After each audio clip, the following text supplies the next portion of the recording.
नमस्कार, संसद टीवी की इस विशेष प्रस्तुति में आपका स्वागत है। मैं हूं नरेंद्र सिंह। इन दिनों आज़ादी के अमृत महोत्सव के अंतर्गत अनेक कार्यक्रम आयोजित किए जा रहे हैं। इस विशेष कार्यक्रम के जरिए आइए डालते हैं नजर देश विदेश में होने वाले विभिन्न कार्यक्रमों पर।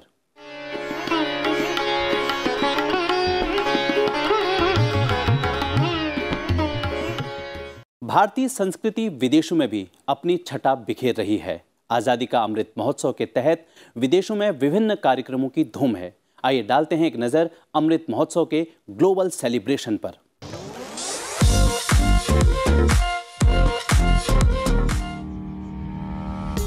बगदाद में भारतीय दूतावास ने भारतीय व्यंजन महोत्सव का आयोजन किया। 30 दिसंबर को आयोजित इस महोत्सव में बगदाद के लोगों ने भारत की समृद्ध परंपरा से जुड़े भारतीय व्यंजनों का लुत्फ उठाया। भारत में कोरोना के बढ़ते मामलों को देखते हुए भूटान ने भारत के लिए भूटान इस नाम से एक म्यूजिक वीडियो जारी किया है, जिसमें उन्होंने भूटान और भारत के बीच एकजुटता और दोस्ती पर अपनी भावनाएं व्यक्त की हैं। इस वीडियो में वे भारत के लिए प्रार्थनारत हैं। जरूरत से भी ज्यादा साथ मिला है तुम्हारा, अदृश्य दुश्मन से जीते ये प्रार्थना है हमारा। शक्ति दे ईश्वर,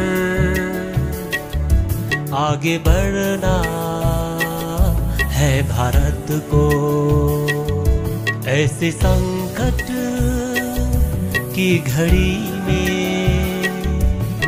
बचा लो भारत को।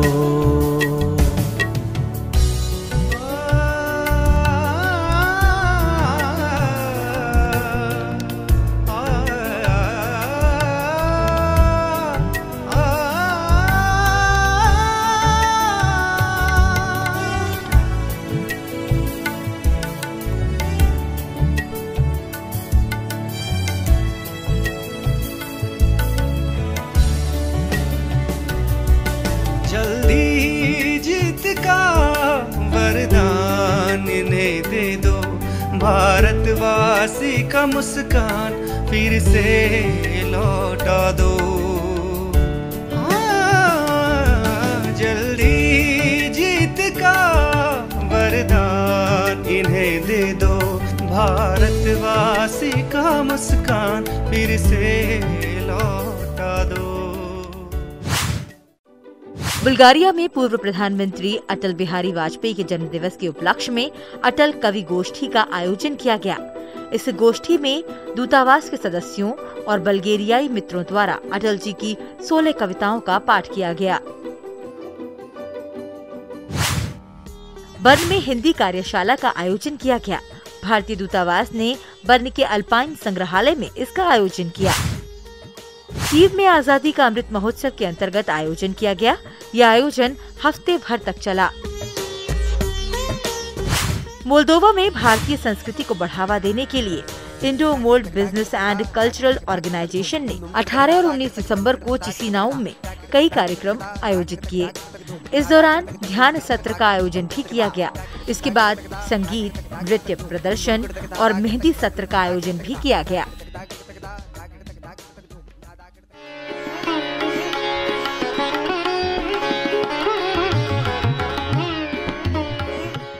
एक बार फिर ग्वालियर में सजी सुरों की महफिल, फिजाओं में घुल उठी गीत संगीत की मिश्री। मौका था तानसेन समारोह का। संगीत सम्राट तानसेन की याद में आयोजित इस समारोह की विशेषता है कि यहाँ देश और विदेश के कलाकारों को एक मंच पर सुना जा सकता है। आइए देखते हैं इस समारोह की कुछ झलकियां।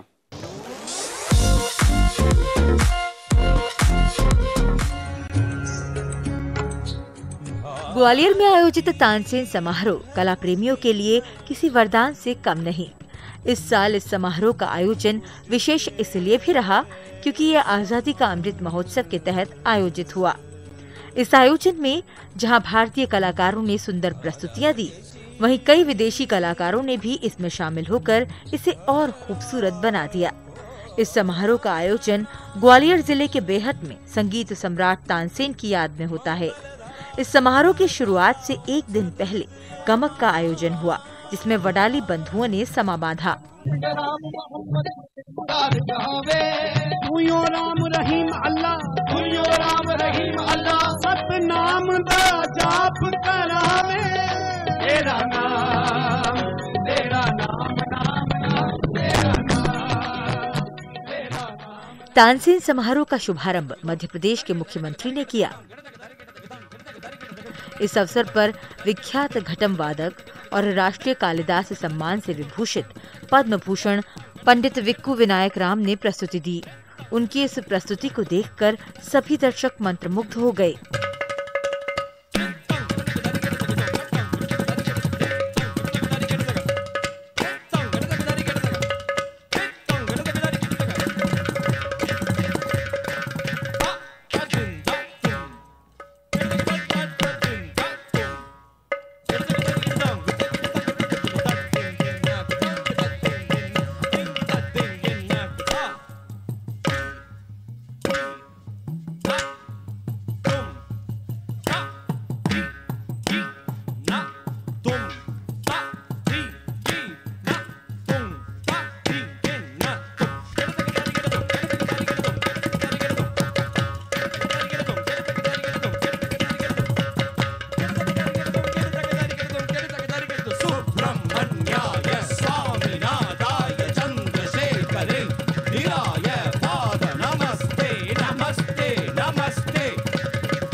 तानसेन समारोह के दौरान केवल शाम ही नहीं बल्कि प्रातःकाल में भी कई प्रस्तुतियां हुईं।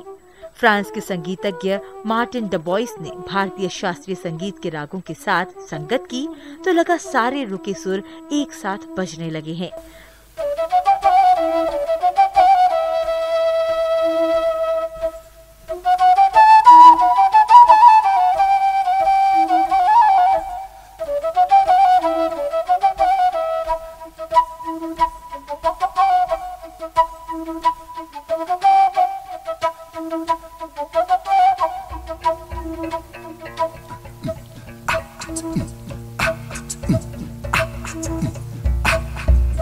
साथ ही उन्होंने जैज संगीत की भी सुंदर प्रस्तुति दी।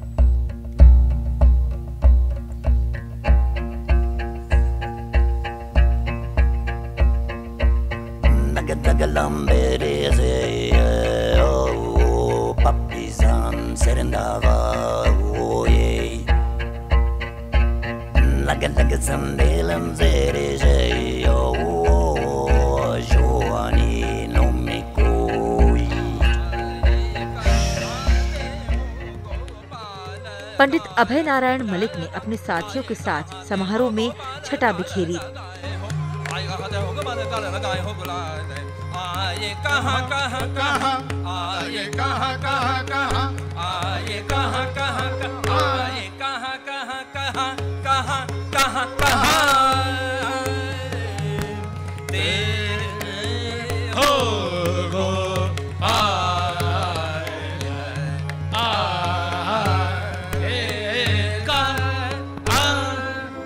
रूस से आए कलाकार एकातेरिना अरेस्टोवा और तातियाना शांद्रकोवा ने तानसेन समारोह के अंतिम दिन प्रातः सभा में कर्णप्रिय प्रस्तुति दी।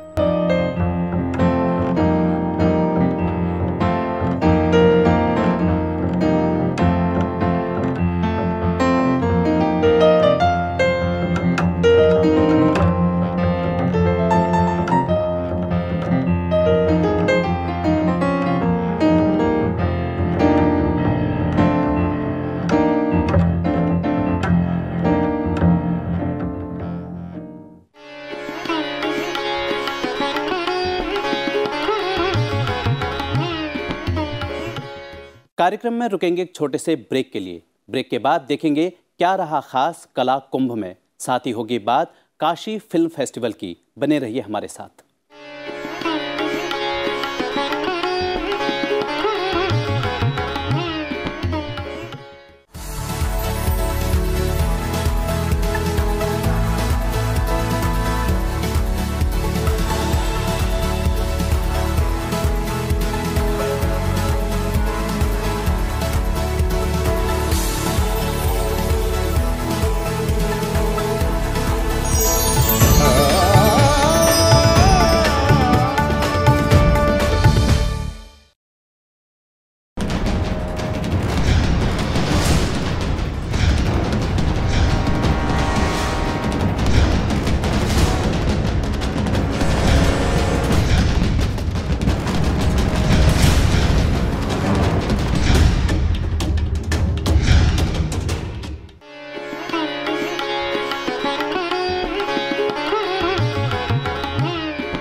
ब्रेक के बाद हमारी इस विशेष प्रस्तुति में आपका स्वागत है। इस कार्यक्रम के जरिए संसद टीवी देश और विदेशों में होने वाले अमृत महोत्सव से जुड़े विभिन्न कार्यक्रमों की जानकारी आप तक लेकर आता है।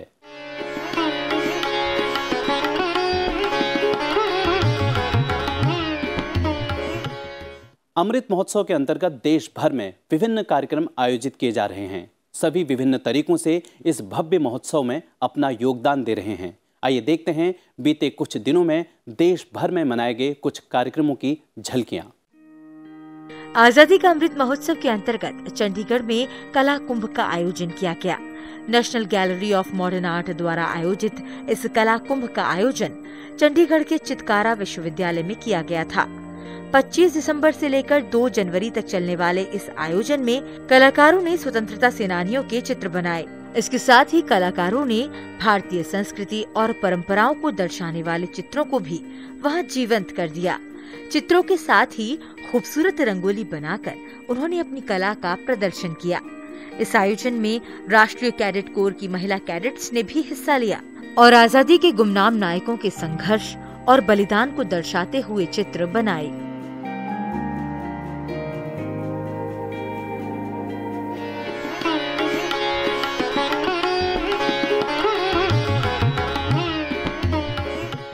अहमदाबाद में साबरमती नदी के किनारे आजादी के अमृत महोत्सव के तहत विशेष सांस्कृतिक संध्या का आयोजन हुआ। इस विशेष कार्यक्रम में प्रदेश के मुख्यमंत्री ने भी हिस्सा लिया। इस दौरान सांस्कृतिक अमृत यात्रा के जरिए खादी की यात्रा को दर्शाया गया। इस विशेष शो के दौरान एक फैशन शो का भी आयोजन हुआ और इसमें सबसे खास रहे वो दिव्यांगजन जिन्होंने इसमें हिस्सा लिया। इस दौरान आजादी के लिए लड़ी गई लड़ाइयों को भी नाट्य प्रस्तुति के रूप में पेश किया गया।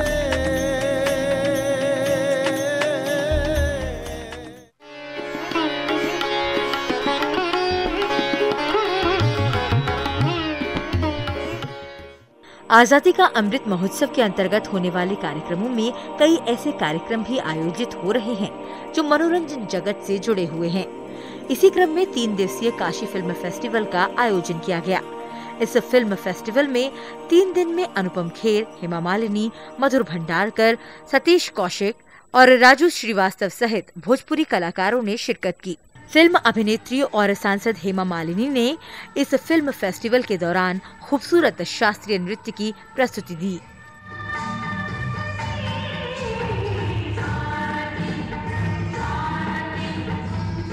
इस आयोजन के दौरान कई अन्य कलाकारों ने भी खूबसूरत प्रस्तुतियां दी। साथ ही पूर्वांचल इलाके में फिल्मों की शूटिंग और अन्य कामों के लिए भी संभावनाएं तलाशने का काम हुआ।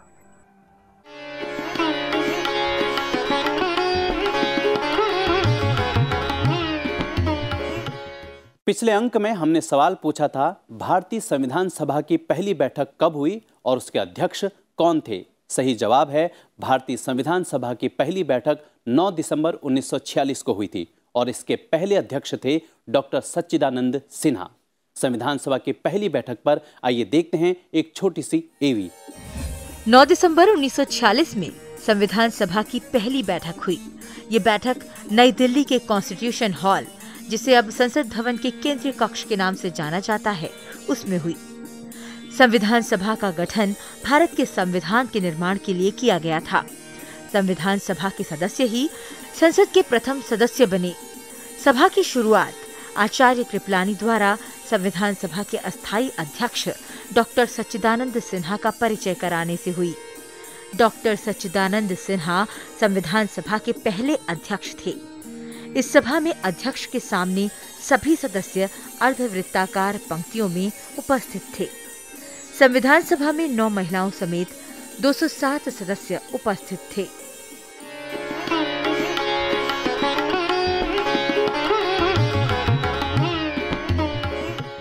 आप में से अनेक दर्शकों ने इसका सही जवाब दिया है, जिनके नाम टीवी स्क्रीन पर आप देख सकते हैं। अब आज के सवाल की बारी है।